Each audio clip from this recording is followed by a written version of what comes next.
Official street radio. Famous Phresh, DJ No Phresh, Famous Phresh, DJ No Phresh. Shout out to Nas and AZ, but what about their producer? This is Fresh Produce. This is Fresh Produce. Salute to the producer. Play, I got you. Famous Phresh, DJ No Phresh, official street radio representative. This is Fresh Produce. What's Fresh Produce? It's all about the producer, man. The producer don't get enough respect. The DJ respect the producer. You know what I'm saying? The producer definitely respects the DJs. Now we just got to work on the artist, man. Look, we got a legend right here. Tell him your name. What's going on? It's your boy Baby Paul, aka BP, aka BP. You take a pick of one to sing. We in the building. Shout out to DJ No Phresh. Shout out to the movement. Philly stands up. I'm out here. Listen, man. I need to know right off the bat, what's the difference between a producer and a beat maker? Definitely. I started out in the 90s, you know what I'm saying? Shout out to my alma mater, which is the beatmnez, Black Moon, Smith & Wesson, Helter Skelter, OGC, Mr. Wall, Evil D, Duck Down Records, and all of that. I started out basically, you know, investing in myself, interning in recording studios with some of the greatest artists that's ever made hip-hop, like Rakim and Cool G Rap, and KRS-One in a studio called Power Play Studios, Long Island City. Just learning the ropes, you know, being in studio sessions, engineering and such. Learning how to use drum machines. Shout out to Large Professor, who was starting out with Main Source, and he was doing incredible records behind the scenes with these guys, and that was my inspiration. So, you know, I invested in myself, started out with a drum machine and a vinyl records, and, you know, digging in the crates, you know, which was the era in the 90s, learning samples of music from different genres. And, you know, like building a catalog of sounds, you know, drum sounds from break beats, and creating a library, programming my beats and my sounds, building my like style of beat making, and then, you know, collaborate with the beatmnez. Shout out to Mr. Wall. He was running a music factory in Jamaica, Queens, and we became friends. And I used to just come to the crib and build with him as far as building the sound.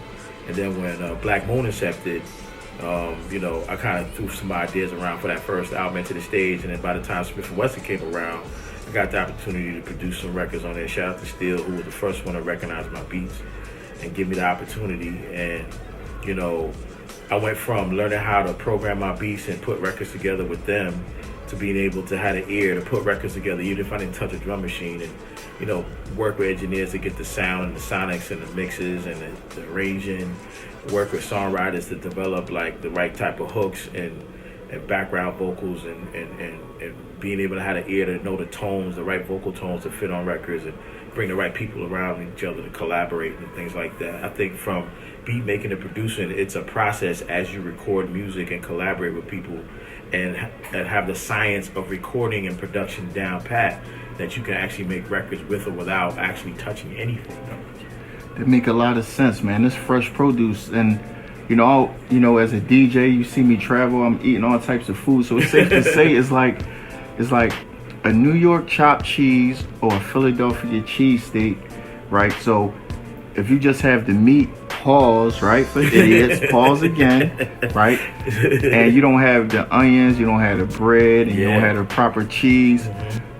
You just got a beat, but the production is the sandwich with the good ketchup, the good cheese, the good mayo, high quality ingredients, right? Safe to say? Absolutely. Definitely safe to say. And I feel like, you know, you can't have an ego when it comes to making great music. You got to be able to feel the energy of the people around you, you know, and draw inspiration from that to create. You know, that's why at this point in my career, I call myself a curator of great, meaning that, you know, regardless of how I develop the process to make music, the key element is being able to have the insight and the vision to pull the right resources from, whether it's the beat maker, the producer, the engineer, the songwriter, or the right artist collaboration, you know, to make what is considered a great record.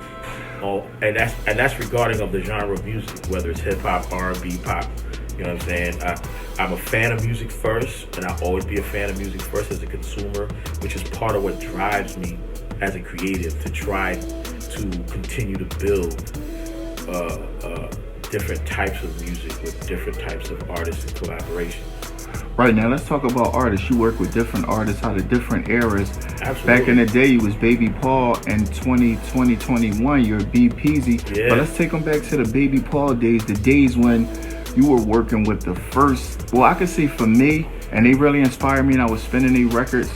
it's crazy how things line up because Word. two records I used to play all the time. LaFlo, LaFly, Scotia. I know you didn't Rest in produce peace to that. Sean P. Yeah, I did.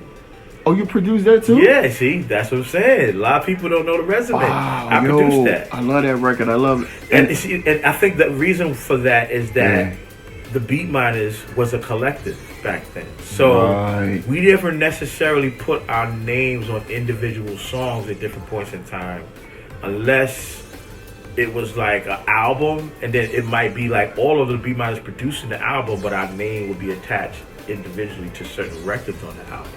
For example, Smith & Wesson's album, I produced the original Recognize, Home Sweet Home, and Wipe Your Mouth. I collaborated on Bucktown, but that was like really a beatmnez record. You see what I'm saying? Like collectively. That's a heavy record too. And then the rest was produced by Evil D and Mr. Wall. Songs like, you know, what's that song? It's a reggae joint. Soundboy Burial. Soundboy Burial, yeah. That was Mr. Wall, you know what I'm saying? So that's an example of what I'm saying. And then by the time we moved on to doing Helter Skelter's project, you know, I was involved with that starting from the demo phase. I helped demo a lot of records, which led to the album. I demoed the record originally, Let the Brains Blow, you know what I'm saying? I demoed another song called Soldiers Go Psycho. And then by the time we did the album, I did the LaFlo LaFly. And then I did Therapy, you know what I mean, which was the song with Vinny Mojica, a singer that was affiliated with De La Soul. Right. You know, and then the rest is history, you know what I'm saying? But it's funny you said that because some people probably didn't know I produced that. Wow, well, that was actually my first hit record too. Well, listen, I mean, that's the whole point of the whole Phresh produce movement is because, like, I want to put the light on the producer. Without the producer is no DJ. Without the producer is no music. You won't dance, you won't do anything. But look, once again, let's rewind like a turntable. I'm a DJ, Famous Frills, DJ No Frills, right? Yeah. Duck Down was the first East Coast, to me, and maybe I'm wrong, you can correct me, like before the Wu-Tang, like having those type of movements. For me, I don't know anyone before them. Is that safe to say? Like the Duck Down movement? 90s? Was that the first one? Right. Because, okay, I mean, we're specifically speaking East Coast, so I want to East stick Coast, to that. Because you had Wu-Tang, shout out to Wu-Tang, you had the Bad Boy movement, but like you said, Duck Down incepted from Black Moon, and the Black Moon started making hot records that people recognized from like 93, 94. Start with Who Got the Props. You know what I'm saying? I think Wu-Tang came right behind them. You know what I mean? But as a collective, there were groups within the group. You know what I'm saying? You know, you had Black Moon, Smith & Wesson, Helter Skelter, OGC. You know what I'm saying? Right. And then, of course, Buckshot was part of Black Moon. So I feel that they were the underdogs of all the movements in that era. They were known and recognized, but I feel like they never got the mainstream credibility they deserved compared to how Wu-Tang to this day is recognized as one of the most undeniable 90s era movements. You know what I'm saying? Right. You know, there's people who still support Duck Down music, but I feel like it's more underground, independent, international, meaning that they got a fan base throughout the world, but it's just a little bit more underground compared to Wu-Tang's a little more mainstream, and I think that's the business of it, because Duck Down was first an independent label called Nervous Records, then they migrated to Priority Records, which was owned by Brian Turner, you know, and Wu-Tang, they had Loud Records, and then it migrated to Def Jam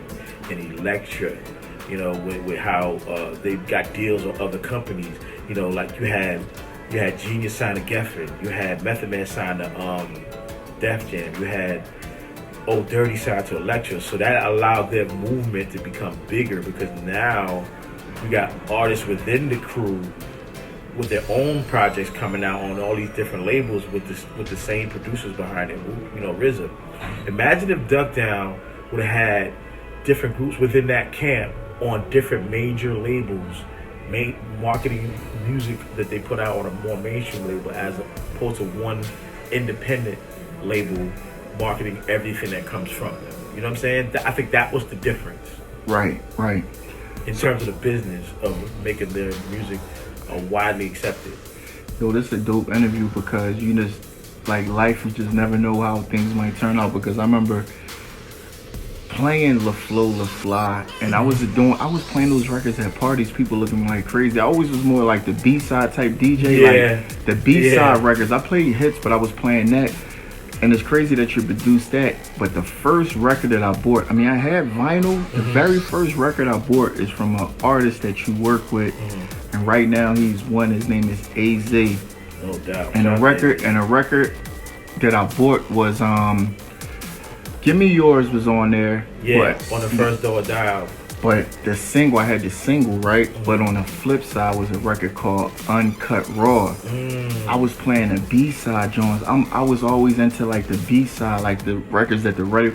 The raw street records. Yeah, because as a DJ, I feel like that's what we missing. And even with the producers, like everybody just want the hit record. Nobody want to pick a record. Everybody want to be programmed to like this or that. Right. But not to go too far for topic, the reason I want to talk about AZ, and it's a great segue, is because AZ is an artist that you work with a lot, and I need to like just tell us some experiences, like being in the studio making beats for AZ and some of the songs that you might have produced for him. Yeah, actually the first record I did for AZ was a song called The Essence, which is on Motown Records when he was still signing Motown Records on the Asiatic album. It also featured Nas, and it was fresh off of the success of me working with Nas on Stillmatic. You know what I'm saying? And we recorded that record in New Jersey at the legendary Sugar Hill Studios. You know what I mean? You know, Sugar Hill, as y'all know, Sylvia Robinson and so forth. Here's the interesting part of that. We recorded that record around the wintertime, around Super Bowl season of that year, 2002, right? The song wasn't even completely finished, being mixed yet, and somehow it got in the hands of DJ Clue, and DJ Clue broke the record on the radio before it even came out. You know what I'm saying? And then in closing on the subject of that particular record, not long after that, the whole studio burned down that year. The album came out in June after recording and finishing the record and it being leaked on the radio, but then before that summer, I think, some type of accident, I don't know how it happened, but we're probably one of the last people to record, you know, some really credible hip-hop records out of that studio before it burned down. Wow, the whole story legendary. Number one, you got Sugar Hill Studio, which is Sugar Hill Gang is the first commercial hip-hop big hit of all. First big commercial hip-hop hit, right? You would say that? That's just safe to say? Yeah, safe to say. So then you is AZ, Nas, BPZ, Baby Paul record, and then you have, what's her name again? Sylvia Robinson. And then did she do that record that they sample Get Money from? Is that her? No. I'm mixing her up with the other. Sylvia Strickland, I think. Sylvia Strickland. It's an R&B artist, you know. Yo, that record is Can't so Turn Me dope. Away. Can't Turn Me Away. The original Classic, Get Money. classic, See, that's the thing about the DJ. The DJ and the producers like cousins, and like we could build like just talking about those records. Like, it's nothing like it. So let me. The turn to Don't Get mind my Money. singing, ladies and gentlemen. Hey man, listen. Classic though. So what's your favorite break beat of all time? Wow, I have a few, man. What's your number one? Whew. Arguably, it's between Funky President by James Brown, Impeach the President by the Honey Drippers, and Synthetic Substitution by Melvin Bliss. Those are three starter kit drum beats. You can't lose. Somewhere along the line, within those three drum breaks, you're gonna make a hot record. If you can't make a hot record with those handed to you, whether it's just drum based, no musical elements on top, and you just create something raw and funky, then you don't belong in this business of producing records or even beating. Straight up. Talk heavy. Those are three starter kit tools. I repeat, Melvin Bliss, Synthetic Substitution, BPZ, Baby Paul, President, Honey Drippers, Funky President, James Brown. If you can't flip any one of those three records, we don't need to have a conversation. Listen, bro, I need you to answer a question. This is Official Street Radio, Famous Frills, DJ No Frills, right? Fresh Produce. Do you think that new producers should get like a producer license? Only reason I say this because I'm saying speaking for me, because there's too many DJs. People just putting names on them or whatever. I'm saying like they don't have no skills. Do you right? think they need to take a course like, and they need to read up on stuff, and then they need to take a test where you give them some samples, and then we see if they can flip them and do one without the samples, one with a sample, like just something. Do you think we need that in hip hop, man? It's needed, but it will probably never happen, and I'll tell you why. We are now in a digital era where everything is more corporate in terms of the mainstream success within the culture. So the true art of hip hop, and when I say art, I'm talking about the integrity of beat making, the integrity of quality hip hop music, that it has substance, it has technique, it's scientifically created to elevate the culture and to push the envelope. If that was on a corporate level, the rules within the mainstream market, we wouldn't be having this conversation. But the reality is people just want hit records, they want numbers, they want stats. And all of those rules that I just mentioned don't matter on a corporate level because it's about money. You know what I'm saying? But I personally pride myself on finding a balance. I understand the importance of commercialism because without it, you can't make money and earn a living off of it. But I also, I find it important to have a level of integrity with the artistry and the creativity, you know what I mean, in terms of what you contribute to the marketplace. So that way your work can stand the test of time and your phone will keep ringing. Right, it makes a lot of sense, man. Look, the thing about with you, man, you got so much history. You work with a lot of legends. You work with Duck Down. You work with AZ. You work with Nas. I know you got some other new records coming out, but let's fast forward. Let's fast forward like an old school tape deck. You know what I'm saying? No doubt. Let's fast forward to 2020 or you know just later times, like what you've been working on. I know you've been out LA, you be in Philly, you be in Michigan, you be everywhere. What you working on? First I'm gonna say one of my pet projects that I've been working on for the last few years is my group Crossroads, spelled with an X.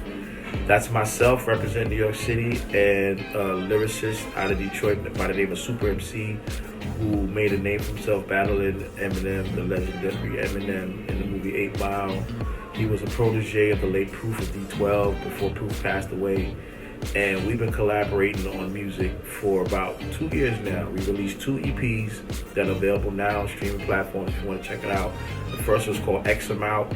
It's like street music personified with lyricism and quality beats. And then we did another EP called The Road Less Traveled, which had a little bit more substance. It's very lyrical, but it's also very musical. It has an alternative hip-hop feel where it's kind of cross-bending the genres. You know, it feels like soul music, it feels like electronic music, it feels like pop music, but it's all organically created to feel like you're still hearing good hip-hop, you know. And we did some touring overseas. We opened up for Main Source, a legendary Main Source. Shout out to K-Cut for the opportunity.